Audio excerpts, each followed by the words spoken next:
wadadan oo isticmaalkeedu muhiim u yahay dadweynaha Soomaaliyeed ee ku dhaqan degmooyinka Yaaqshiid iyo Warta Nabadda ee gobolka Banaadir ayuu gudoomiyaha gobolka Banaadir ahna duqa Muqdisho Cumar Maxamuud Maxamed Cumar Finish xariga uu ka jaray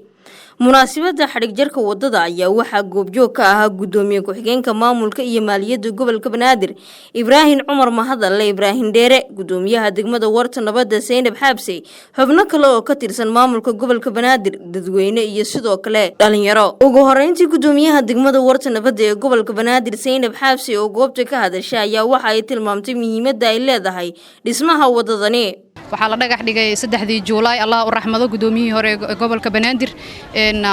halkaan uu dhagax dhigay maantana waxay noqotay xarig jarkeedii muddo kadib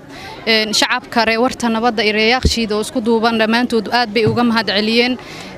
waad aragtaa businessyadii waxay sidii ay u soo kabanayaan markii la arkay laamigan oo la sameeyo amnigii qayb weyn bay ka qaadanaysaa bilicdii deegaanka qayb weyn bay ka qaadanaysaa isdhaxgalkiisa iyo ganacsiga dhamaan intaba run ahaantii aad baan uga mahad celinayna maamulka gobolka Banaadir ee shaqadan quruxda badan qabtay dhinaciisa gudoomiyaha gobolka Banaadir Cumar Maxamuud Maxamed Cumar Finish oo ugu dambeyn warbaahinta goobta kula hadlay ayaa waxa uu kula dardaarmay bulshada caasimadda ku nool inay xoojiyaan ilaalinta nadaafadda iyo bilicda wadooyinka waaweyn ee laga dhisay Muqdisho waxa uu tilmaamay in maamulka gobolka Banaadir ay ka go'an tahay dardargelinta hawlaha dib loogu dhisayo wadooyinka waaweyn ee caasimadda waxaan ka wada shaqaynaynaa dhismaha iyo dib u soo nooleynta magaaladan Muqdisho ee aan ku wada noolnahay doorka bulshadu marka wuxuu noqonayaa nadaafadda iyo bilicda nadaafadda iyo bilicdu waa xaqiina dib u dhiska iyo amniguna waa xaqeena halku dhageenu muxuu noqonayaa marka si fiican ma ibaqshin nadaafadda iyo bilicdu waa xaqiina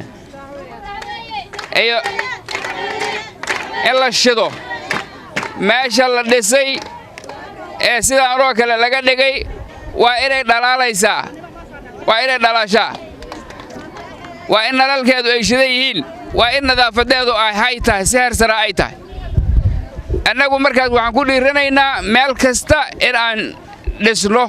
oo aan nadiif ka dhigno ayaan ku dhiiranaynaa haddii aan leedmo marka halku dhigeennu marka muxuu yahay waa bulsho nabada iyo beled nadiif ah